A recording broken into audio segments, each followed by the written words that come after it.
울리는 전세 사기가 이번엔 신촌 대학가에서 터졌습니다. 피해자 대부분은 대학생과 사회 초년생이었는데요. 피해액이 100억 원대. 경기 수원 일대에서 발생한 전세 사기 피해 규모가 점점 커지고 있습니다. 네, 인천 미추홀에서 전세 사기를 당했던 한 40대가 오늘 숨진 채 발견됐습니다. 전국에서 다발적으로 나타나고 있는 전세 사기. 이러한 전세 사기는 개인이 아닌 조직적으로 발생하는 범죄인데요. 전세 사기는 앞으로도 계속 발생할 것입니다. 이러한 전세 사기의 본질과 원인, 해결책을 고민해봐야 할 시점입니다. 오늘 이 시간에는 전세 제도가 무엇인지에서부터 전세 사기 해결 방안까지 다뤄보도록 하겠습니다. 전세 제도는 모두 아시겠지만 목돈을 맡겨두고 일정 기간 동안 그 주택을 거주하다가 나갈 때 그 보증금을 돌려받는 사적 금융이라고 볼 수 있습니다. 전세는 집주인에게 보증금을 목돈으로 활용하여 경제적 수익을 창출할 수 있고 세입자는 월세보다 경제적인 이득을 취할 수 있습니다. 특히 이러한 전세 제도는 우리나라에만 있는 아주 독특한 제도인 거 알고 계신가요? 하지만 전세 제도는 2023년 들어 돌려받지 못한 전세 보증금이 무려 1조를 넘었다고 합니다. 이 매매가와 전세가 차이가 크지 않은 빌라, 다가구, 오피스텔에서 다발적으로 전세 사기가 발생하고 있습니다. 그중 대표적인 유형이 깡통 전세인데요. 많은 분들이 알고 계시겠지만 이해를 돕기 위해 아주 쉽고 간략하게 설명해 드리도록 하겠습니다. 여기 매매가는 3억, 전세가는 2억으로 형성된 집이 있습니다. 이 집을 매매하고 싶어하는 집주인과 전세로 살고 싶어하는 세입자가 있습니다. 집주인은 전세 세입자에게 보증금 2억을 먼저 받았고 나머지 1억은 이 집을 담보로 은행에서 대출받았습니다. 대출금 1억과 세입자의 2억으로 집을 산 집주인은 집값이 오를 것을 고려하여 시세 차익을 노리고 부동산을 매매하는 이른바 갭 투자를 했습니다. 문제는 세입자의 2억까지 묶어서 산 이 집의 가격이 떨어지는 경우입니다. 전세 계약이 만료되더라도 집주인은 세입자에게 돈을 돌려줄 수 없습니다. 애초에 한 푼도 안 들이고 이 집을 샀기 때문입니다.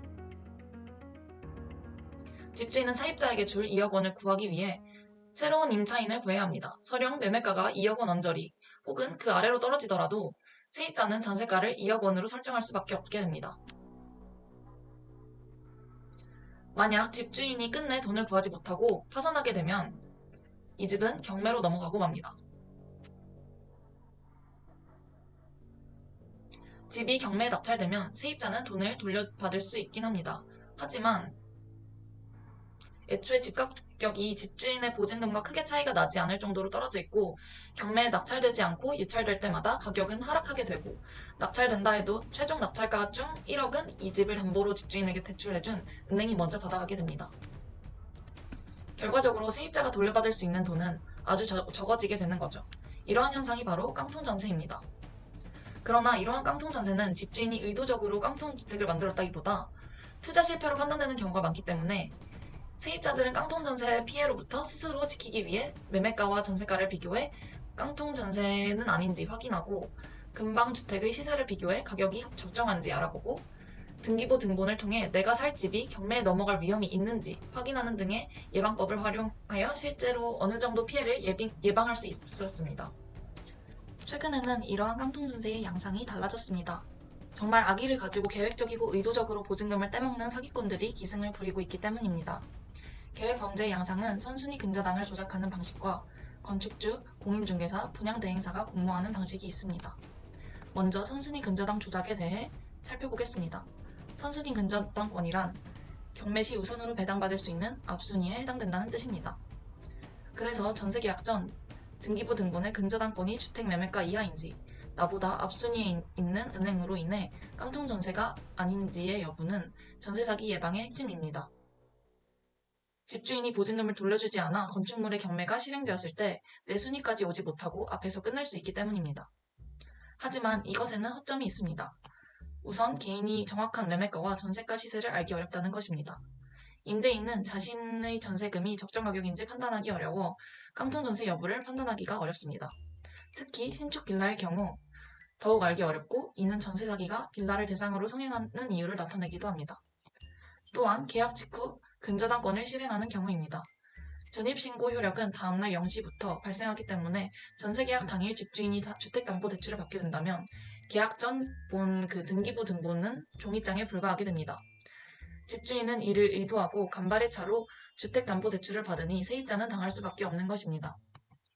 그리고 공인중개사와 작당하여 계약 당시 깨끗한 서류로 세입자를 속이고 세입자가 전입하기 직전 집주인을 변경하는 방식도 빈번하게 일어나고 있습니다.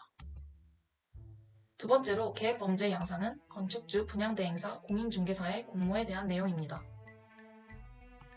전문적인 지식이 없는 개인에게 건축주, 분양대행사, 공인중개사가 작정하고 공모하여 사기를 치면 세입자는 속수무책으로 당할 수밖에 없습니다. 그 과정은 이러합니다. 먼저 신축 빌라의 경우 건축주 소유에서 전세 계약을 하거나 거래 내역이 없다는 것에 의심받아 세입자를 구하기 어려울 것을 염두하여 분양대행사와 형식적인 거래를 통해 등기부 등본 소유권 이전을 남겨 매매를 통해 신축 빌라의 매매가를 표시하여 적정 시장 가격인 것처럼 속입니다. 또한 신축이라고 하지만 전세 보증금이 매매가와 같거나 웃도는 수준으로 계약하는 것은 신속한 전세를 방해할 우려가 있으므로 분양대행사와 결탁하여 기간 내에 신축 빌라를 전세로 모두 처분해 주는 것을 조건으로 전세 보증금의 일부를 분양대행사가 챙깁니다. 그 후 분양대행사는 공인중개사들에게 전세 계약 완료 시 보상금과 같은 리베이트를 지급하겠다고 요청하고 공인중개사는 월세로 괜찮은 매물을 올려놓고 세입자가 찾아오면 전세로 유도하는 것과 같은 방식으로 세입자들의 전세 계약을 유도합니다. 공인중개사는 신축 빌라 전세 대출과 전세 보증금 반환 보증보험에 가입시키는 것으로 대출 원금과 자기 자본을 전세 보증보험을 통해 확실하게 돌려받을 수 있다고 안심시키며 전세 계약을 유도하게 됩니다. 이렇게 변화된 양상으로 인해 깡통전세가는 아닌지 매매가와 전세가를 비교해보고 근방주택의 시세를 비교해 가격이 적정한지 알아보고 등기부 등본을 통해 내가 살 집이 경매에 넘어갈 위험이 있지 않은지 찾아보기 등의 기존의 예방법은 통하지 않으니 세입자들은 속수무책으로 당할 수밖에 없습니다. 즉 전세 사기는 피해자의 부주의 때문이 아니며 예방한다고 해서 예방할 수 있는 수준을 넘어섰다는 것입니다. 그렇다면 사기범 돈을 몰수하여 피해자들에게 돌려주면 안 될까요? 일반 깡통전세와는 다르게 이 사기꾼들은 의도를 가지고 돈을 떼먹은 것이니 사기죄를 적용할 수 있을 겁니다. 그렇다면 피해보상 역시 가능한 것 아닐까요?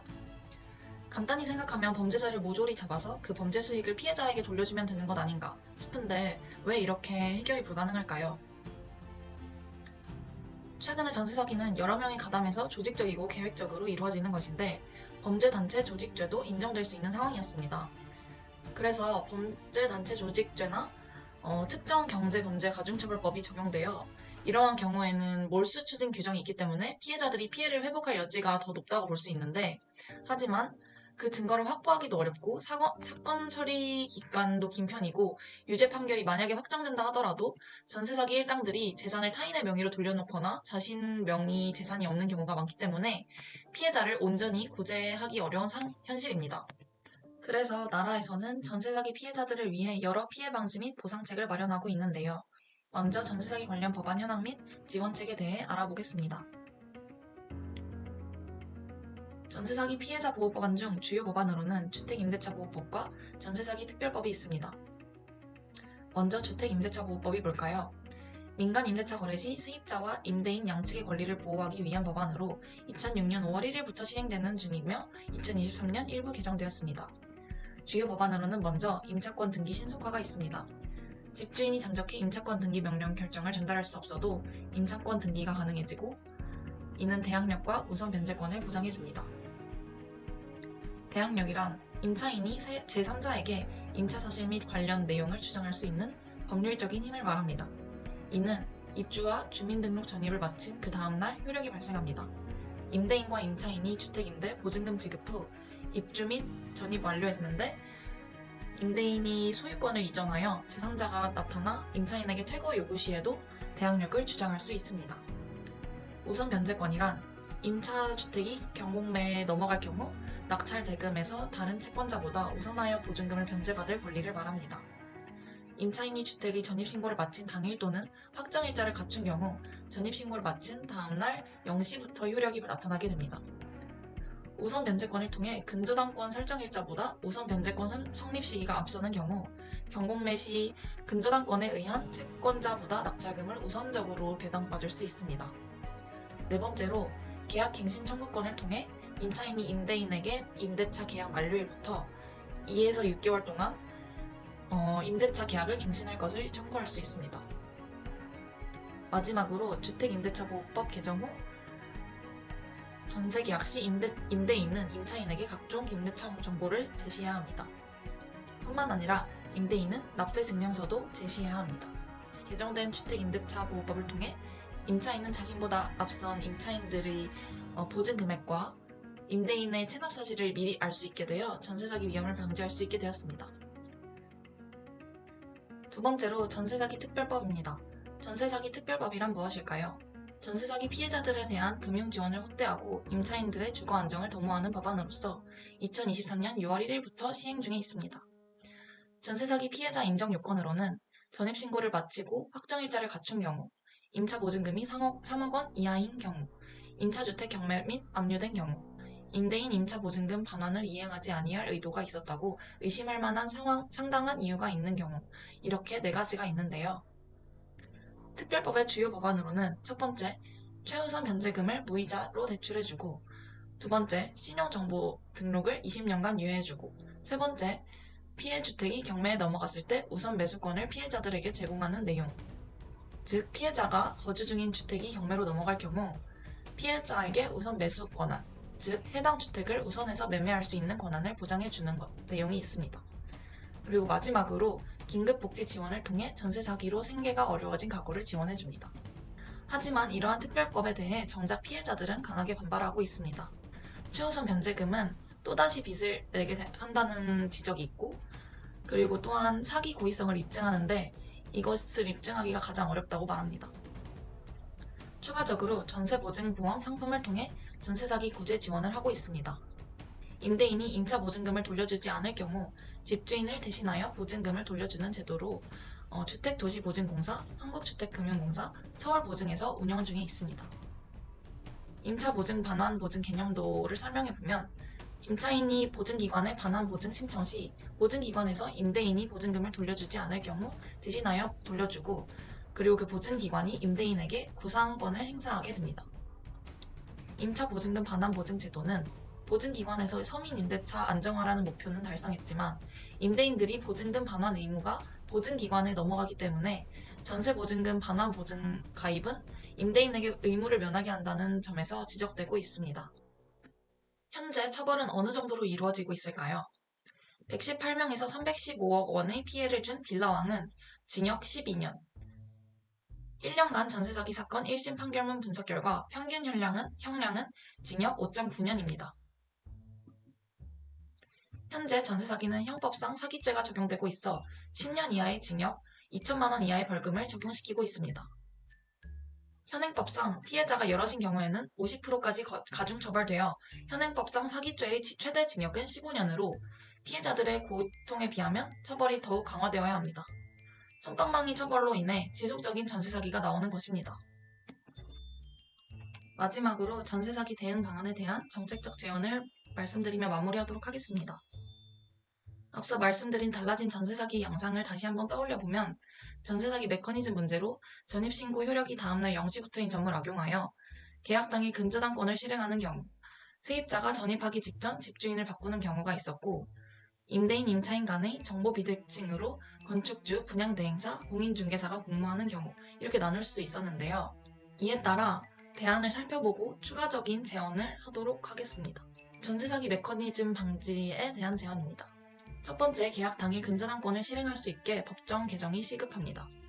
전입신고 효력 발생일자를 신고 즉시로 개정하고 법원 등기 시스템과 행정안전부의 임대차 계약 관리 시스템을 연동하여 전입신고 일자와 매매 계약 개정 일자를 비교했을 때 전입신고 당일과 다음날까지는 매매 계약의 효력보다 우선하도록 제도를 정비하는 방안이 필요합니다.